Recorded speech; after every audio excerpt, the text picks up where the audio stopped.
menceritakan tentang layanan konseling individual modern yang menggunakan pendekatan Carl Rogers.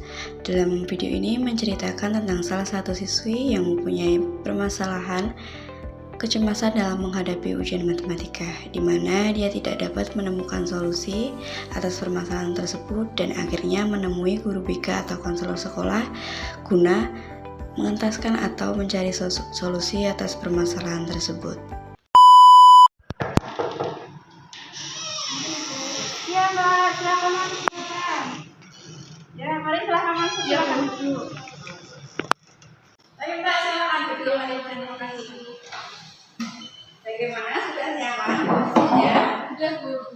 Oke. Maaf, ini dengan Mbak siapa? Saya harus buku yang kemarin buku tenaga. Oh, Mbak Restu ya? Ya. Gimana kabarnya Mbak Restu? Alhamdulillah. Alhamdulillah. Tadi hari ini habis kegiatan apa tadi? Pelajaran atau? Tadi ada pelajaran bahasa Indonesia punya Pak Lato. Gimana pelajarannya, Lancar? Ya lumayan. Ya, habis ini mau ada acara apa lagi? Habis ini nanti jam terakhir ada jamnya Bu Ani di IPA. Oh gitu IPA ya. Nah, oke Mbak Restu. Kabarnya baik ya, duduknya juga sudah nyaman. Oke, mari kita mulai konseling hari ini. Oke. Nah, sebelumnya saya ingin bertanya nih Mbak Restu datang untuk menemui saya dan kemarin menghubungi saya untuk pertemuan hari ini ada apa? Kebetulan sekali biasanya nggak pernah menghubungi saya, kebetulan menghubungi saya ada apa? Saya sedang mau sharing-sharing dulu sama kamu tentang pendapat dulu gitu tentang apa ya, nilai-nilai saya kok nggak naik-naik gitu di matematika itu gimana? Tentang nilai matematika tadi tentang pelajaran ya, tentang nilainya Mbak Restu. Oke, sebelum lebih lanjut, apakah sebelum pertemuan ini atau di lain tempat Mbak Restu pernah melakukan konseling ini? Belum pernah sama sekali. Oke, jadi belum pernah ya. Oke, jadi Mbak Restu apakah sudah tahu apa itu konseling sebelumnya? Belum sih, belum terlalu paham tentang konseling. Oke, jadi karena Mbak Restu belum paham dan sebelum kita lebih lanjut melakukan konseling dan memecahkan masalah yang Mbak Restu hadapi, saya jelaskan dulu ya apa itu konseling. Jadi konseling adalah proses pemberian bantuan yang dilakukan oleh konselor seperti saya kepada Mbak Restu konseling. Nah, itu tujuannya untuk memecahkan masalah yang dihadapi oleh Mbak Restu seperti tadi yang sudah Mbak Restu katakan. Mbak Restu menghubungi saya untuk agar Mbak Restu mendapatkan solusi mengenai permasalahan Mbak Restu tentang nilai tadi, gitu ya. Nah, untuk itu, untuk dalam konseling ini itu nanti ada beberapa asas Mbak yang akan diterapkan dalam konseling ini. Nah, yang pertama ada asas keterbukaan. Nah, apa sih asas keterbukaan itu? Asas keterbukaan adalah nanti dalam konseling ini Mbak Restu bebas menceritakan apa saja yang ingin Mbak Restu ceritakan tanpa adanya paksaan dari saya. Pokoknya Mbak Restu ceritakan saja apa saja yang Mbak Restu katakan. Nah, untuk itu nanti juga ada asas kerahasiaan. Asas kerahasiaan ini akan menjamin rahasia yang Mbak Restu katakan kepada saya, data apa saja, informasi apa saja yang Mbak Restu katakan kepada saya akan terjamin kerahasiaannya. Jadi tidak akan bocor kepada pihak manapun. Jadi hanya Mbak Restu dan Ibu saja yang mengetahui seperti itu. Kemudian ada asas kesukarelaan. Asas ini kepada Mbak Restu datang ke sini tanpa ada paksaan dari pihak manapun, tanpa ada paksaan dari guru, mungkin ada paksaan dari teman, kamu harus datang BK untuk konsultasi mengenai permasalahan ini, jadi gitu ya. Atau paksaan dari saya gitu. Jadi Mbak Su kesini untuk menemui saya melakukan konseling itu sesuai dengan kehendak Mbak Su sendiri, dengan sukarela, dengan ikhlas untuk melakukan konseling hari ini. Seperti itu ya Mbak ya. Sudah paham? Sudah. Alhamdulillah. Karena tadi juga Mbak Su sudah memahami juga apa itu konseling. Kita juga sudah membahas tentang asas tentang konseling yang akan dilakukan hari ini. Kita sepakati dulu karena nanti Mbak Su habis ini juga mau pelajaran juga kan, lanjutkan pelajaran. Saya juga akan ada rapat setelah ini dengan kepala sekolah. Nah, kita sepakati dulu waktu konseling yang akan kita lakukan hari ini. Kira-kira berapa menit yang akan bisa kita lakukan? Mungkin 30 menit sampai 45 menit cukup Mbak? Cukup Bu. Oke, kita sepakati ya mungkin ya nanti 30 sampai 45 menit ya. Oke, karena tadi sudah melakukan kesepakatan waktu juga, nanti kita melakukan konseling ini selama 30 sampai 45 menit. Dan semoga juga nanti bisa terpecahkan, kita menemukan solusi atas permasalahan yang Mbak Su hadapi gitu ya. Nah, langsung saja Mbak Su bisa monggo ceritakan nih apa sih yang Mbak Su alami, kendala yang Mbak Su alami. Ceritakan aja, santai saja. Kita anggap ini sebagai kayak kita ngobrol biasa, bukan anggap aja nih bukan di ruang BK gitu ya. Anggap aja ini seperti rumah sendiri, cerita dengan kakak sendiri seperti itu. Monggo Mbak Su. Jadi itu saya tuh kayak apa ya Bu, lemah gitu loh dalam pelajaran matematika. Itu kayak dari dulu Bu, dari SD sampai sekarang SMA ini. Terus saya kayak anggap matematika tuh apa ya, nggak penting gitu loh Bu. Padahal kan kalau ujian-ujian itu matematika kan pasti ada, terus kayak menentukan lulusan juga Bu. Saya takutnya nanti kalau lulus dari SMA ini nilai matematika saya itu tetap jelek, tuh gimana ya? Oke, jadi Mbak Su menganggap Mbak Su itu paling lemah tuh di pelajaran matematika karena menganggap itu tuh pelajaran yang nggak penting gitu ya. Kalau ibu boleh tahu kenapa sih awal sebab mulanya penyebab Mbak Su itu menganggap matematika itu hal yang nggak penting sampai Mbak Su itu menganggap pelajaran ini tuh hal sepele gitu ya. Padahal itu sangat penting, apalagi untuk nanti ujian itu kan pokoknya itu kan ada di matematika juga gitu. Hal apa yang menyebabkan Mbak Su berpikir kalau matematika itu hal yang tidak terlalu penting itu Mbak? Itu tuh berawal dari SD Bu. Kayak pas SD tuh guru saya itu tuh kayak gimana ya, dia tuh nggak kompeten, menurut saya tuh kayak nggak kompeten. Soalnya banyak banget pelajaran matematika yang kosong, kayak yang harusnya hari ini ada pelajaran matematika gitu kan, dia malah kayak membiarkan anak murid itu kayak main-main sendiri, jam kosong gitu loh Bu. Akhirnya kebiasaan itu tuh muncul berlanjut sampai SMP, SMA itu masih berlanjut, kayak matematika itu gampang, nggak usah apa ya, kayak nggak usah terlalu serius lah gitu loh. Akhirnya saya sadar tuh baru kayak beberapa minggu yang lalu, teman-teman saya tuh kayak mulai bingung gitu loh, kayak ini mau persiapan ujian, persiapan masuk ke perguruan tinggi juga kan, matematika kan ada gitu di setiap ujian itu. Dan saya takutnya tuh di situ Bu.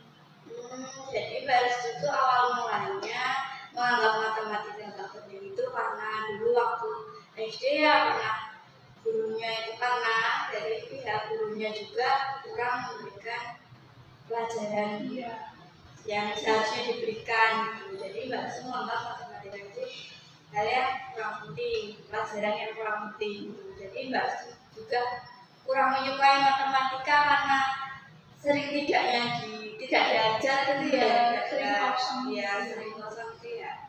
Nah, Mbak Restu, menurut Mbak Restu apakah ada hal yang lain yang mengganggu pikiran Mbak Restu dan membuat opini Mbak Restu selain dari guru tadi membuat opini Mbak Restu, oh saya menganggap matematika itu tidak penting. Apakah ada penyebab juga dari diri Mbak Restu selain dari guru tadi? Kalau menurut saya sih itu karena gimana ya, orang yang suka matematika itu mungkin lebih dikit daripada orang yang nggak suka gitu loh. Kayak mayoritas teman-teman saya juga agak-agak apa ya, nggak bisa matematika gitu loh. Jadi saya juga termasuk dalam di mayoritas itu tadi. Nah, yang lain kan otomatis tadi minoritas itu kan pasti pintar matematika. Nah, di kelas 12 ini saya sekolah sama mereka yang benar-benar pintar matematika itu. Nah, kemudian kan saya yang nggak bisa matematika, otomatis saya minder gitu kan tuh. Loh, teman-teman yang lain bisa matematika, kok aku nggak bisa sendiri gitu loh. Gitu. Tadi juga Mbak Restu kan mengatakan kalau tadi Mbak karena bawaan dari SD tadi sampai ke bawah SMP juga Mbak Restu menganggap matematika itu tidak penting sampai ke SMA ini. Nah, dulu waktu mendekati ujian kelas SMP, gitu kan, itu apakah Mbak Restu juga mengalami problem yang sama halnya seperti ini, menganggap pas mau ujian kok matematika itu kayak gini sulit gitu? Apakah baru SMA ini Mbak Restu mengalami hal seperti ini karena lingkungan pertemanan ini juga atau seperti apa? Kalau di SMP dulu sih pertemanannya itu masih kayak di SD dulu. Jadi orang-orangnya juga itu terus tambah dari mungkin SD yang lain. Dan mereka tuh tipikal orang itu kayak sama gitu loh. Jadi banyak yang Lebih santai gitu iya, ya. lebih santai gitu. Mungkin karena mereka kayak juga mikir masih SMP gak apa-apa santai aja gitu. Oke, Mbak Restu pernah nggak sih, apakah Mbak Restu ada kendala nih pas waktu di kelas pelajaran matematika, oh gurunya selama di SMA ini tuh yang kalau menjelaskan itu mengajarkan materi, memberikan contoh-contoh waktu pelajaran matematika itu kurang menyenangkan kah atau gimana sehingga Mbak Restu kayak sampai SMA pun baru menyadari setelah kelas 3 mendekati ujian kalau matematika itu penting gitu ya. Apakah dalam pelajaran seperti biasa dimulai dari kelas 1 sampai kelas 3 ini sebelum mendekati ujian ini, apakah Mbak Restu mengalami kendala pas di kelas, apakah gurunya kurang menyenangkan juga waktu seperti waktu Mbak Restu SD ataukah bagaimana? Kalau guru di SMA Pak Iksan itu dia tuh sebenarnya kayak orangnya sebenarnya gimana ya Bu, kayak lebih bisa untuk mengakrabkan diri dengan murid-muridnya gitu loh sebenarnya. Nah, caranya beliau menyampaikan materi pelajaran itu juga sebenarnya kayaknya mudah dipahami berdasarkan cerita dari teman-temannya juga. Cuma ya mungkin bawaan dari SD itu tadi ya Bu, saya tuh kayak antara paham nggak paham di tengah-tengah gitu Bu. Bukan yang paham banget tapi ya bukan yang bodoh banget gitu, jadi di tengah-tengah Bu. Saya pengennya tuh ada di atas. Oh iya, jadi Mbak Restu ini padahal selama pembelajaran matematika ini dari pihak gurunya juga menyampaikan materinya baik gitu ya, dengan baik, tidak seperti dulu waktu SD gitu ya. Nah, Mbak Restu, apakah pasti di dalam pembelajaran itu kan sebelumnya kan ada ulangan, ada guru menyampaikan pembelajaran dan setelah itu memberikan soal. Nah, pas itu apakah pemberian soal itu apakah Mbak Restu mengalami kendala saat mengerjakan dan apakah nilai matematika Mbak Restu itu naik atau turun atau rata-rata ada di KKM gitu? Kalau nilai sih di rata-rata, misalnya gimana ya, jeleknya saya tuh kalau pas ujian apa ya, ujian UTS atau hubungan harian itu saya banyak maaf nyonteknya gitu. Jadi ya nilai ya lumayan, cuman pemahaman saya di matematika ya sama sekali nggak paham. Jadi Mbak Arjun ini sebenarnya tuh orangnya mudah memahami sesuatu karena hal itu tadi mindsetnya Mbak Arjun dari SD itu tadi terhadap matematika sudah tidak terlalu menyenangkan gitu ya. Jadi Mbak Arjun tidak terlalu memperhatikan guru ini karena menganggap anak mempunyai pikiran dan tanggapan bahwa matematika itu tidak penting. Jadi Mbak itu juga mengerjakan soal dan menanggapi matematika ini seolah-olah hal sepele gitu ya. Jadi penilaiannya Mbak itu juga berada di rata-rata dan minimal KM, jadi tidak bisa naik gitu ya. Seperti itu. Nah, menurut Mbak Restu nih, kalau Mbak Restu kan ngomong ada ujian dan tadi ketakutannya Mbak Restu takut nilainya ujian matematika jelek dan tidak bisa mengerjakan gitu ya. Nah, menurut Mbak Restu, apa sih yang bisa Mbak Restu lakukan? Apa sih yang bisa Mbak Restu kerjakan agar Mbak Restu dapat merubah mindset itu gitu? Jadi, apa sih yang akan Mbak Restu lakukan untuk agar pikiran itu hilang, bukan untuk menghadapi ujian ini? Kan tidak mungkin Mbak Restu terus-terusan mempunyai pikiran seperti itu. Nah, Mbak Restu ini apa yang akan Mbak Restu pikirkan? Apa yang akan Mbak Restu lakukan untuk merubah mindset Mbak Restu ini? Kalau saya sih sebenarnya kalau berusaha untuk belajar, menurut saya bisa kok kayak teman-teman yang lain gitu. Mungkin setelah ini saya bakalan kayak lebih giat untuk belajar, lebih mau berusaha untuk kayak latihan-latihan soal. Misalkan nggak bisa kan ada teman-teman yang lain tadi kan banyak yang pintar matematika gitu kan Bu. Kayaknya kalau mau nanya-nanya ke mereka juga mereka welcome aja sih Bu.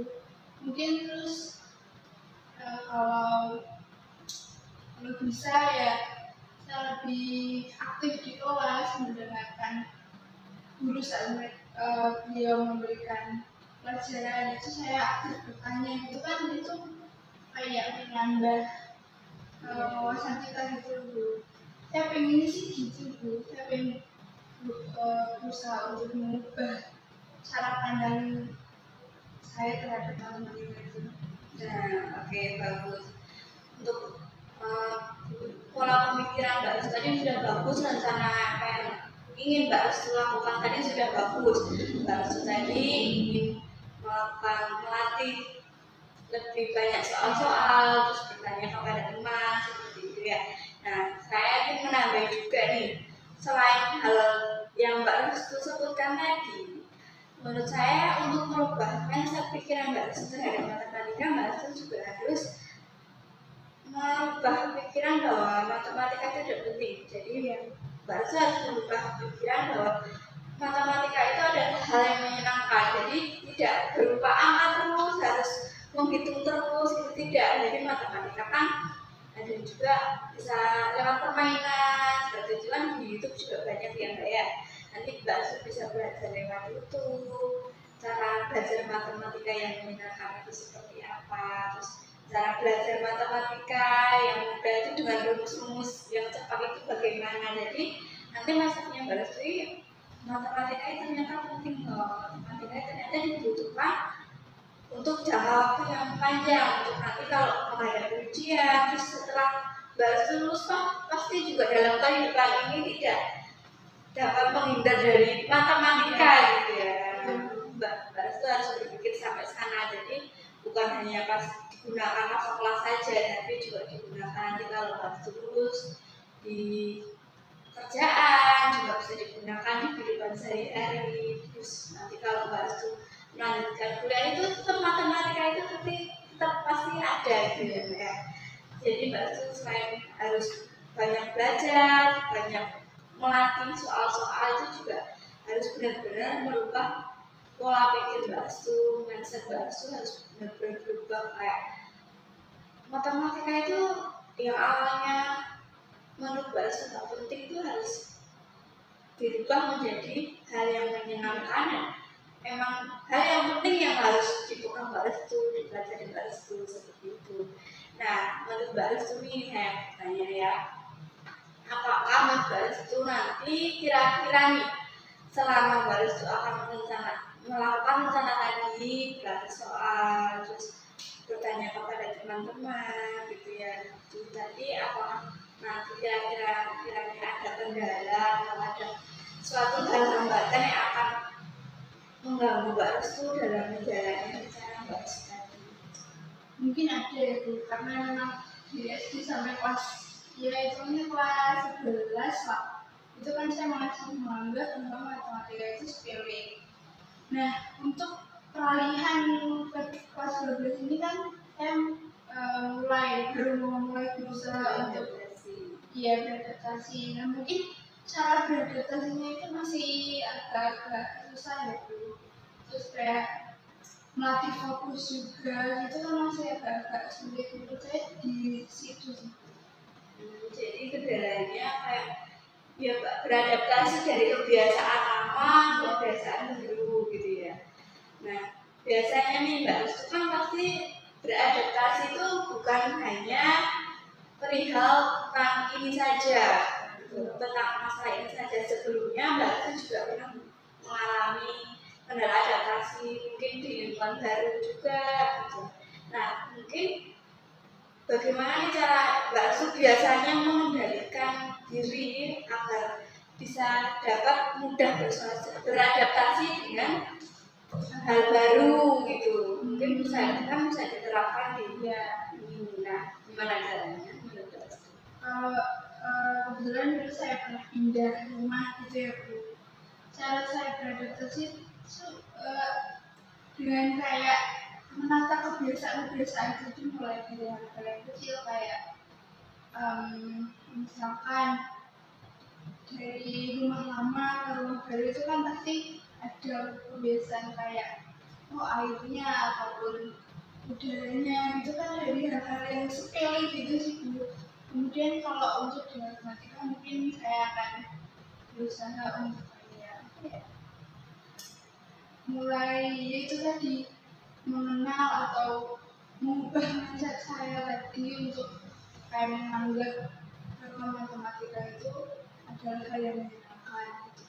Saya juga kemungkinan sih bisa untuk berkoordinasi dengan guru saya karena beliau benar-benar welcome banget sama anak-anak muridnya, jadi kayaknya dia bakal mendukung saya sih.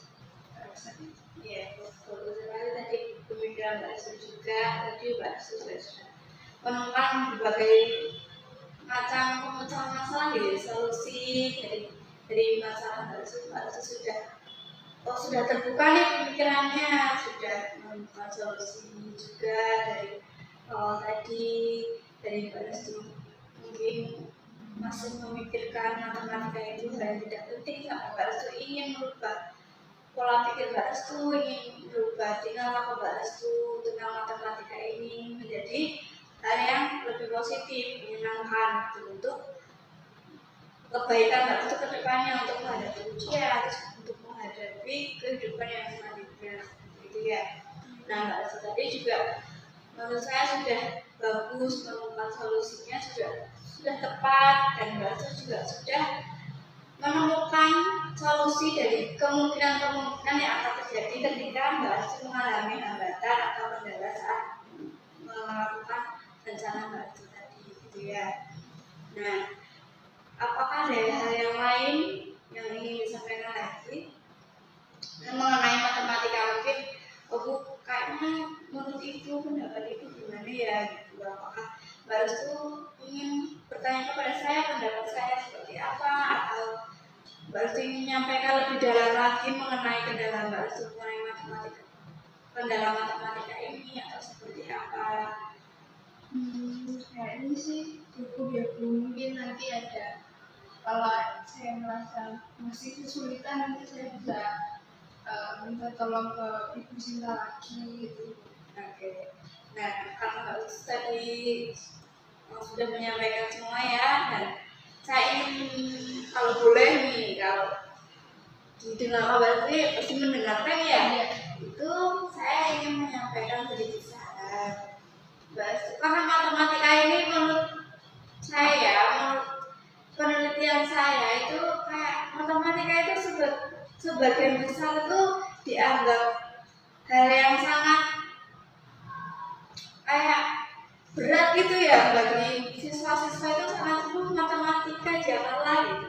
Banyak yang nggak menyukai matematika sehingga pada nilai matematika juga pas penilaian rapot itu kayak saya mendapatkan laporan dari beberapa guru juga di nilai matematika pelajaran matematika ini banyak yang nilainya rata-rata, terus maksimal KKM lah gitu. Jadi guru-guru juga untuk mengembangkan nilainya juga kadang susah gitu.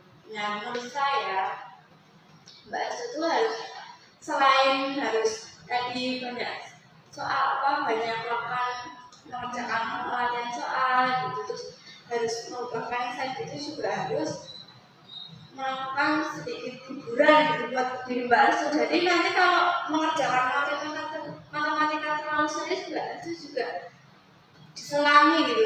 Jadi harus itu juga harus melakukan kayak hal apa sih yang menurut Mbak Astu bisa membuat Mbak Astu tenang, terhibur. Jadi nanti kalau misalkan Mbak Astu bisa menghibur diri dengan mendengarkan musik dan di tengah-tengah belajar matematika atau setelah belajar matematika Mbak Astu bisa mendengarkan musik dulu, nongkrong dulu lah biar tidak sepaneng dan tidak terlalu serius. Jadi pemikiran Mbak Astu juga pikirannya nggak terlalu serius ke matematika hanya karena Mbak Astu ingin mengejar targetnya Mbak Astu gitu.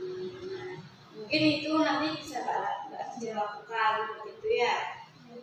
Nah, karena itu tadi sudah kita bahas semua itu dari awal tadi kita sudah mengenali apa itu konseling, asas konseling, terus tadi juga sudah menyampaikan kepada ibu mengenai kendala yang Mbak Astu alami, terus mengenai tadi matematika tadi ya Mbak Astu ingin merubah pola pikir Mbak Astu mengenai matematika, terus Mbak Astu sudah melakukan mencari solusi mengenai tadi yang akan Mbak Astu rencanakan nih untuk menghadapi ini masalah Mbak Astu ini. Nah, saya rasa juga sudah Mbak Astu sudah sangat tepat sekali dalam merencanakan rencana-rencana tadi gitu ya. Nah, kan tadi sudah saya rasa sudah sangat-sangat baik. Apakah Mbak Astu ada lagi yang bisa menambahkan? Mungkin sudah cukup.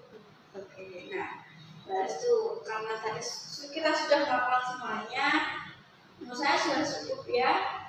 Nah, Mbak Astu selanjutnya habis ini mau pelajaran ya? Iya. Sebelum pelajaran, sebelum menutup ini, tadi juga kita sudah simpulkan. Apakah perasaan Mbak Astu gimana sekarang? Bagaimana? Saya lebih tenang sih Bu, karena tadi kan saya juga sudah menyampaikan kayak solusi-solusi apa teman dari diri saya, dan sudah mendapat persetujuan dari Ibu Sinta juga gitu, serta Ibu Sinta kan juga sudah menambahkan gitu. Jadi saya merasa tenang, lalu pikiran saya juga lebih terbuka. Alhamdulillah. Jadi setelah kasus ini Mbak Astu sudah tenangnya perasaannya. Dan Mbak Astu, kita sepakati dulu nih, kita akan melaksanakan. Pasti kan untuk mengetahui meninjau perkembangan Mbak Astu mengenai masalah ini, terus perkembangan Mbak Astu gimana sih nantinya? Apakah Mbak Astu sudah merencanakan rencana tadi dengan baik atau ada kendala? Nah, untuk meninjau itu kita rencanakan lagi untuk mengadakan pertemuan konseling berikutnya.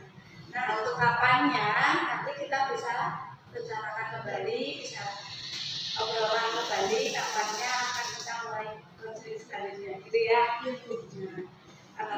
perasaannya Mbak sudah lega, nanti kita sudah menyepakati waktu rencana yang akan kita lakukan selanjutnya.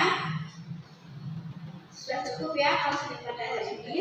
Oke, terima kasih banyak Mbak Su. Kita tutup konseling hari ini ya, karena Mbak Su juga akan melanjutkan pelajaran dan waktunya juga sudah habis.